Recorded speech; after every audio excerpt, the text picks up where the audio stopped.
Bismillahirrahmanirrahim. Assalamualaikum warahmatullahi wabarakatuh. Alhamdulillahirrabbilalamin. Salam sehat, salam sejahtera untuk kita semua. Kami dari kelompok 3 dari mata kuliah pengantar sosiologi Prodi Ilmu Hukum Universitas Negeri Makassar. Di video kali ini kami akan membahas tentang norma dan nilai sosial. Setiap manusia memiliki kriteria yang berbeda-beda mengenai baik buruknya sesuatu. Suatu nilai berfungsi sebagai pedoman perilaku dalam masyarakat, seperti kerjasama, persaudaraan, rasa kekeluargaan, ketaatan, kedisiplinan, kebersihan, ketertiban, dan lain-lain. Begitu pentingnya nilai bagi masyarakat, maka nilai diaktualisasikan dalam bentuk norma-norma sosial yang dilengkapi dengan sanksi-sanksi bagi pelanggarnya.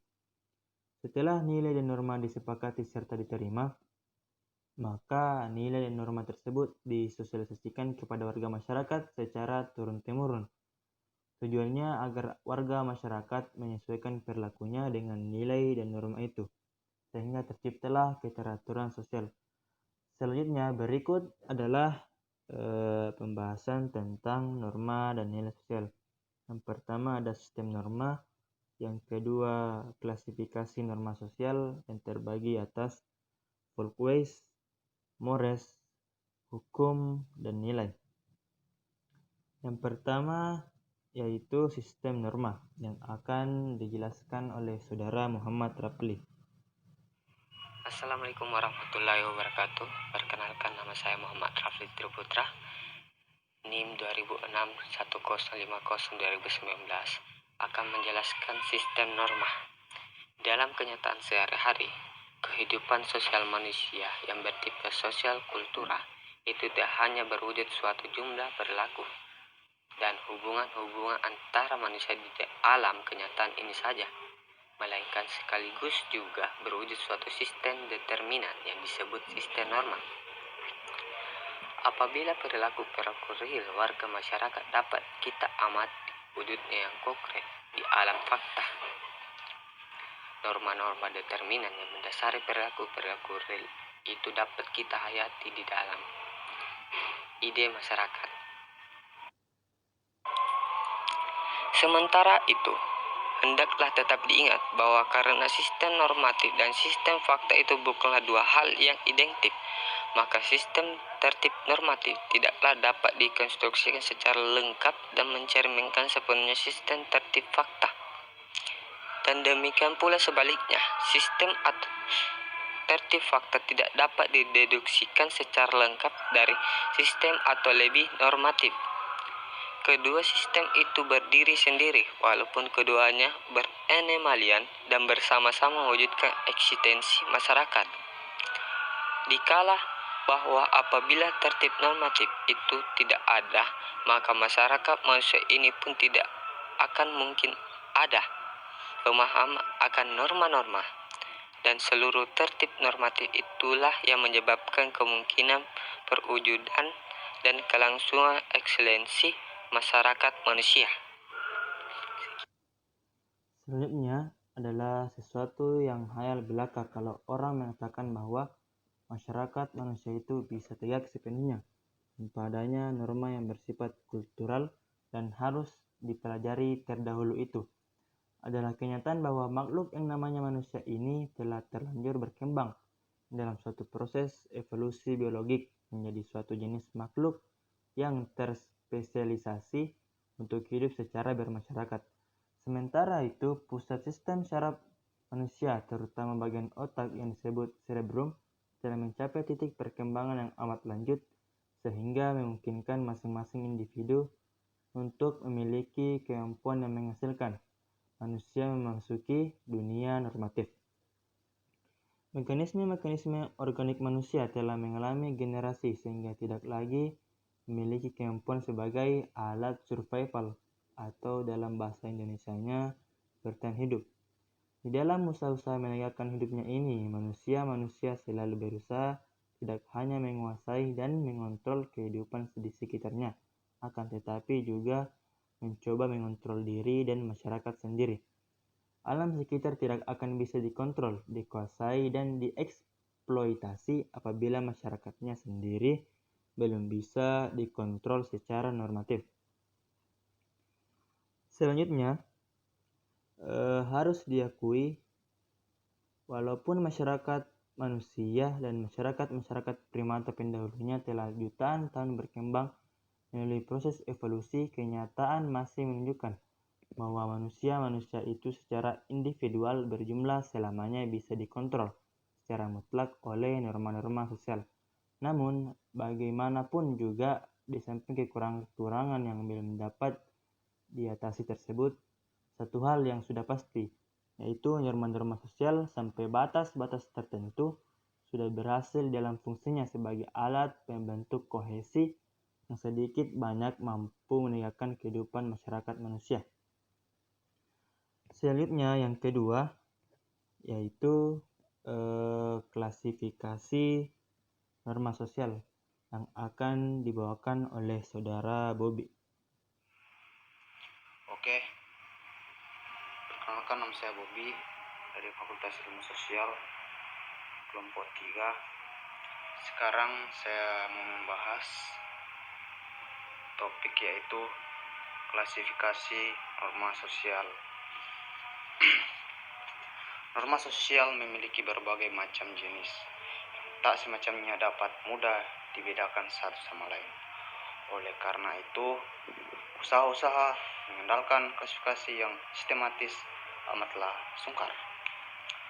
Satu di antara usaha-usaha ini mencoba membedakan norma-norma sosial disokong oleh saksi-saksi yang tidak seberapa berat, serta tak mengancam ancaman fisik, sedangkan satu golongan lagi berlaku dengan songkong saksi-saksi berat disertai ancaman fisik. Jadi itu. Juga ada satu lagi perbedaan yang mencoba membedakan norma-norma sosial di atas dasar cara bagaimana masing-masing norma itu dilahirkan dan berlaku di dalam masyarakat. Artinya bahwa ada dua yang membedakan. Yang satu melukai fisik, sedangkan yang satunya tidak. Dari hal ini, para sosiologi umumnya lalu menggolongkan norma itu ke dalam sekian banyak jenis, dengan tetap mengakui bahwa penggolongan yang lakukan ini merupakan penggolongan atau klasifikasi yang kasar-kasar saja. Salah satu klasifikasi kasar ini ialah klasifikasi yang membedakan norma sosial antara lain. Nah, di sini ada 3 norma. Yang pertama Folkways, yang kedua Mores, yang ketiga hukum. Pertama Folkways. Diterjemahkan menurut arti katanya, Folkways itu berarti tata cara atau wise dalam bahasa Inggris, yang lazim kerjakan atau diikuti oleh rakyat kebanyakan. Nah, ini dalam bahasa Inggris disebut folk. Dan yang kedua yaitu mores. Dibandingkan dengan norma-norma folkwise yang dipandang secara relatif kurang begitu penting, dan oleh karenanya dipertahankan oleh ancaman-ancaman saksi yang tidak seberapa keras. Maka apa yang disebut mores itu dipandang lebih esensial bagi terjaminnya kesejahteraan masyarakat. Dan yang ketiga yaitu hukum. Folkways dan mores tentu belum cukup memadai. Dengan demikian, masih diperlukan norma-norma lain seperti hukum. Nah, ada beberapa masyarakat seperti masyarakat agraris yang primitif, kecil, dan terisolasi, artinya terpencil, yang keadaannya cukup tidak dijamin oleh adanya Folkways dan mores saja. Untuk itu, hukum ini menjadi pelengkap. Masyarakat demikian ini lazimnya kecil-kecil saja, terdiri atas beberapa puluhan jiwa, di mana para warga masyarakat dengan mudah dapat saling mengenali dan saling berkenalan dengan eratnya.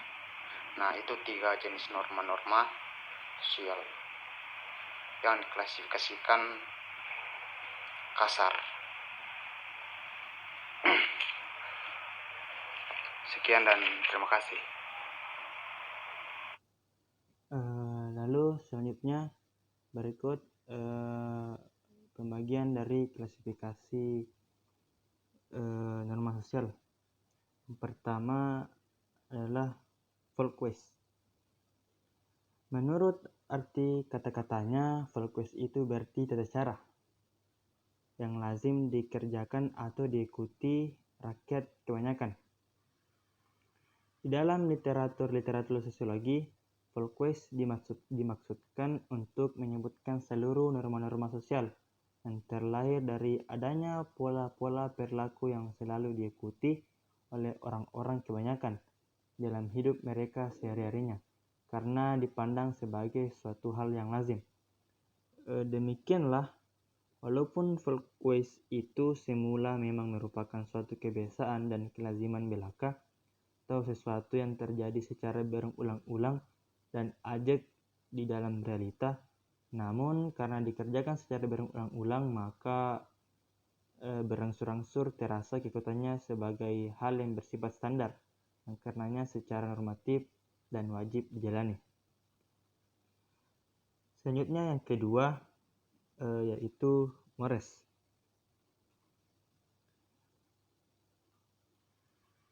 Dibandingkan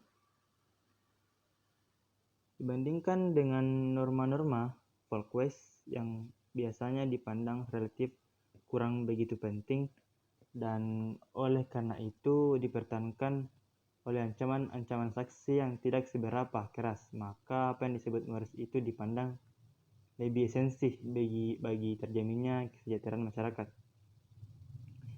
Kesamaan Mores dan Folkways terletak pada kenyataan bahwa keduanya tidak jelas asal-usulnya, terjadi tidak terencana, dasar eksistensinya pun tidak pernah dibantah, dan kelangsungannya karena didukung tradisi relatif amatlah besar.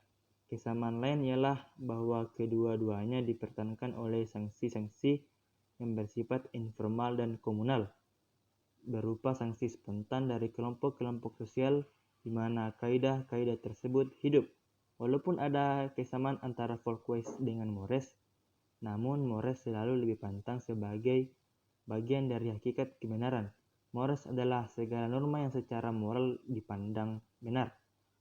Pelanggaran terhadap Mores selalu dikutuk sebagai sesuatu yang secara moral tidak dapat dibenarkan. Mores tidak memerlukan dasar pembenaran, karena Mores itu sendirilah sesuatu yang sungguh-sungguh telah bernilai benar.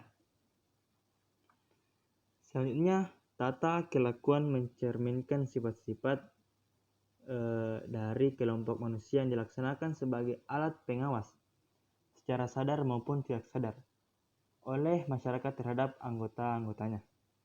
Tata kelakuan ini sangat penting karena memiliki alasan-alasan sebagai berikut. Pertama, tata kelakuan memberikan batas-batas pada perilaku individu. B. Tata kelakuan mengidentifikasi individu dengan kelompoknya. C. Tata kelakuan menjaga solidaritas antar anggota masyarakat. Selanjutnya ialah hukum yang akan dijelaskan oleh Saudari Ainul Arifah. Assalamualaikum warahmatullahi wabarakatuh. Saya atas nama Ainul Arifah Al-Walid, NIM 20502021 akan memaparkan materi tentang hukum.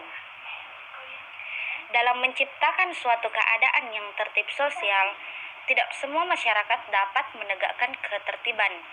Maka di samping adanya Folkways dan Mores diperlukan pula adanya hukum. Pada hukum, didapati organisasi politik yang dikenal dengan sebutan Badan Peradilan, yang bertugas memaksakan ditaatinya kaidah-kaidah sosial yang berlaku. Apabila masyarakat telah kompleks dan bertambah besar, maka organisasi politik yang hanya menegakkan berlakunya kaidah-kaidah sosial yang tertulis mulai dipandang kurang memadai. Maka yang perlu diterapkan adalah fungsi kepolisian. Melihat kondisi kemasyarakatan yang sering berubah-ubah dengan sangat cepat yang menyebabkan kaidah-kaidah moral yang ada masih kurang memadai, maka perlu diadakan suatu organisasi politik yang bertugas khusus melaksanakan tugas-tugas pembuatan kaidah-kaidah baru yang dikenal dengan legislatif. Demikian dari saya. Assalamualaikum warahmatullahi wabarakatuh. Waalaikumsalam warahmatullahi wabarakatuh. Selanjutnya, yang terakhir ada nilai sosial yang akan dijelaskan atau dibawakan oleh Saudara Pirka Wahyunita. Pengertian nilai-nilai sosial.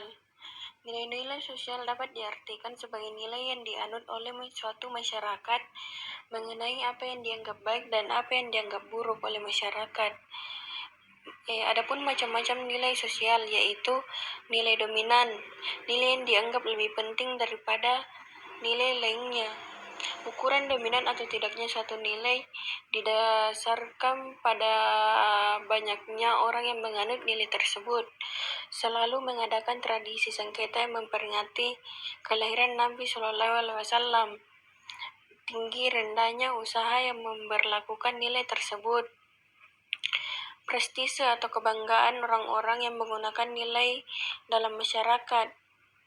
2. Nilai yang mendarah daging, yaitu nilai yang telah menjadi kepribadian. Biasanya nilai ini telah terisolasi sejak ia masih kecil dan apabila merasa bersalah. Profesor Dr. Notonegoro membagi nilai menjadi 3 macam, yaitu nilai material. Nilai material ialah segala sesuatu yang berguna bagi jasmani atau unsur fisik manusia. 2. Nilai vital. Nilai vital adalah segala sesuatu yang berguna bagi manusia untuk melakukan suatu kegiatan dan aktivitas. 3. Nilai rohani. Nilai rohani adalah segala sesuatu yang berguna bagi batin atau rohani manusia. Nilai kerohanian dibagi menjadi beberapa bagian, yaitu 1. Nilai kebenaran, nilai yang bersumber pada unsur akal manusia. 2. Nilai keindahan atau nilai yang bersumber pada perasaan manusia. 3. Nilai moral atau kebaikan, ialah nilai yang bersumber pada unsur kehendak atau kemauan. 4. Nilai religius adalah nilai ketuhanan yang tertinggi. 3. Ciri-ciri nilai sosial. Dapat dibedakan menjadi beberapa bagian. 1. Merupakan hasil interaksi sosial antar warga masyarakat. 2. Bukan bawaan sejak lahir, melainkan penularan dari orang lain. 3. Terbentuknya proses belajar. 4. Merupakan bagian dari usaha pemenuhan kebutuhan dan kepuasan sosial. 5. Bervariasi antara kebudayaan yang satu dengan kebudayaan yang lain. 6. Dapat mempengaruhi pengembangan diri seseorang baik positif maupun negatif. 7. Memiliki pengaruh yang berbeda antar warga masyarakat. 8. Cenderung berkaitan antara yang satu dan yang lain sehingga membentuk pola dan sistem. 9. Dapat mempengaruhi kepribadian individu sebagai anggota masyarakat. 4. Peran dan fungsi nilai-nilai sosial. Secara garis besar kita tahu bahwa nilai sosial mempunyai 3 fungsi, yaitu 1. Petunjuk arah. Maksud dari petunjuk arah ialah cara berpikir dan bertindak anggota masyarakat umumnya diarahkan oleh nilai-nilai sosial. Pendatang baru pun secara moral diwajibkan mempelajari aturan-aturan sosial budaya masyarakat yang didatangi, mana yang dijunjung tinggi dan mana yang dicela. Dengan demikian dia dapat menyesuaikan diri dengan norma, pola pikiran dan tingkah laku yang diinginkan, serta menjauhi hal-hal yang tidak diinginkan masyarakat. Nilai sosial juga berfungsi sebagai pemersatu yang dapat mengumpulkan orang banyak dalam kesatuan atau kelompok tertentu. Dengan kata lain, nilai sosial diciptakan dan meningkatkan solidaritas antar manusia. 2. Sebagai benteng perlindungan. Nilai sosial merupakan tempat perlindungan bagi penganutnya. Daya perlindungannya begitu besar sehingga para penganutnya bersedia mati-matian untuk mempertaruhkan nilai tersebut. 3. Sebagai pendorong. Nilai juga berfungsi sebagai alat pendorong atau motivator dan juga sekaligus menuntun manusia untuk berbuat baik. Karena ada nilai sosial yang luhur, muncullah harapan baik dalam diri manusia. Berkat adanya nilai sosial yang dijunjung tinggi dan dijadikan sebagai cita-cita manusia yang berbudi luhur dan bangsa yang beradab, itulah manusia menjadi manusia yang sungguh-sungguh beradab.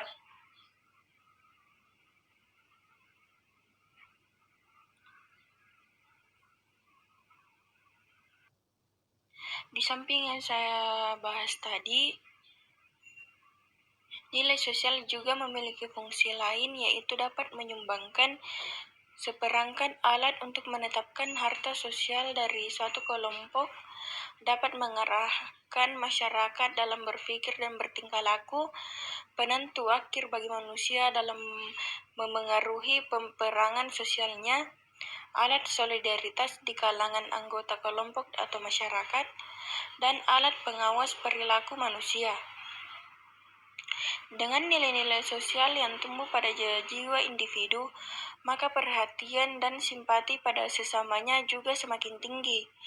Individu tidak lagi mementingkan egonya, namun dengan menjunjung nilai-nilai sosial, ia juga memperhatikan kepentingan bersama. 5. Bentuk-bentuk nilai sosial. Nilai sosial terdiri atas beberapa bentuk nilai, yaitu love atau kasih sayang dibagi menjadi beberapa bagian juga, yaitu 1. Pengabdian, 2. Tolong menolong, 3. Kekeluargaan, 4. Kesetiaan, 5. Kepedulian.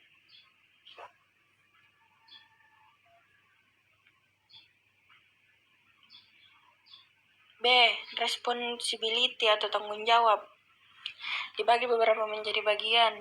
1. Nilai rasa memiliki. Pendidikan nilai membuat anak tumbuh menjadi pribadi yang sopan santun, memiliki cita rasa dan mampu menghargai diri sendiri dan orang lain, bersikap hormat terhadap keluhuran martabat manusia, memiliki cita rasa oral dan rohani. 2. Disiplin. Disiplin di sini dimaksudkan cara kita mengajarkan kepada anak tentang perilaku moral yang dapat diterima kelompok. Tujuan utamanya adalah memberitahu dan menanamkan pengertian dalam diri anak tentang perilaku mana yang baik dan mana yang buruk, dan untuk mendorong memiliki perilaku yang sesuai dengan standar ini. Ada 3 unsur yang penting, yaitu hukum atau peraturan yang berfungsi sebagai pedoman nilai, sanksi atau hukuman bagi pelanggaran peraturan itu, dan hadiah untuk perilaku atau usaha yang baik.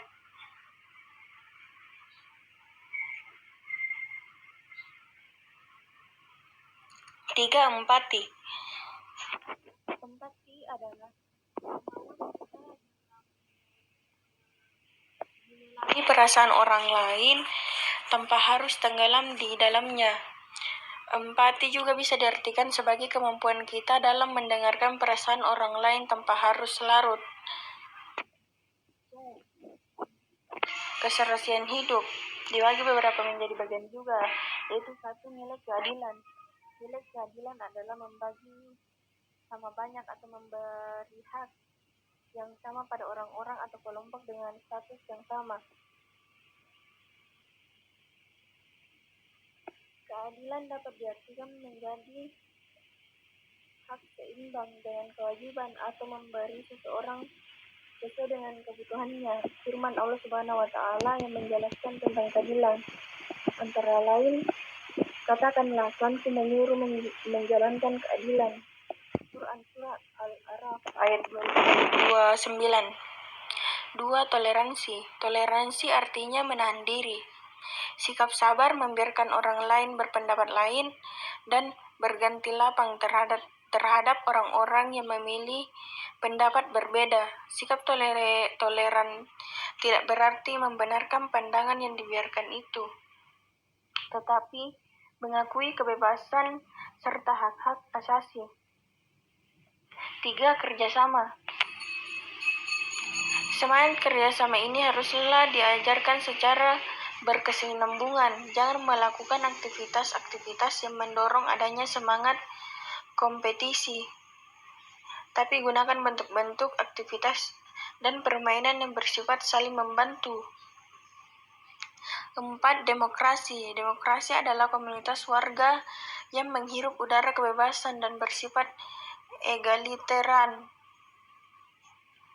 Sebuah masyarakat di mana setiap individu amat dihargai dan diakui oleh suatu masyarakat yang tidak terbatas oleh perbedaan-perbedaan keturunan, kekayaan, atau bahkan kekuasaan yang tinggi. Selanjutnya, pentingnya nilai-nilai sosial dalam beragama. 1. Agama dan nilai-nilai sosial. Agama memiliki nilai-nilai bagi kehidupan manusia sebagai orang per orang maupun dalam hubungannya dengan hubungan masyarakat. Selain itu, agama juga memberikan dampak baik kehidupan sehari-hari. Agama dalam kehidupan manusia sebagai individu berfungsi sebagai suatu sistem nilai yang menganut norma-norma tertentu. Secara umum, norma-norma tersebut menjadi kerangka acuan dalam bersikap dan bertingkah laku. 2. Fungsi agama pada masyarakat yang terrealisasi. Agar agama berfungsi atas masyarakat yang terrealisasi, agama harus menyuguhkan keseimbangan dan keselarasan dalam kehidupan masyarakat yang adil dan damai. Maka dari itu, nilai sosial haruslah dalam ritualitas agama. Itulah pemaparan materi saya. Assalamualaikum warahmatullahi wabarakatuh. Waalaikumsalam warahmatullahi wabarakatuh. Jadi itulah pemaparan dari kelompok kami yang terdiri dari 9 orang. Ada Pirka Wahyunita, ada Ainul Arifah, Bobby, Andi Muhammad Akbar Ashari, Muhammad Rapli, Muhammad Ihsan, Nurul Tiara Husain, Muhammad Zulhaj, dan Muhammad Anugrah Arifin. Lebih dan kurangnya tolong dimaafkan. Jika ada kata-kata yang salah, itu datanya dari kami sendiri. Jika ada kata-kata yang benar, itu datanya dari Allah Subhanahu wa Ta'ala. Wabillahi taufiq warahmah. Assalamualaikum warahmatullahi wabarakatuh.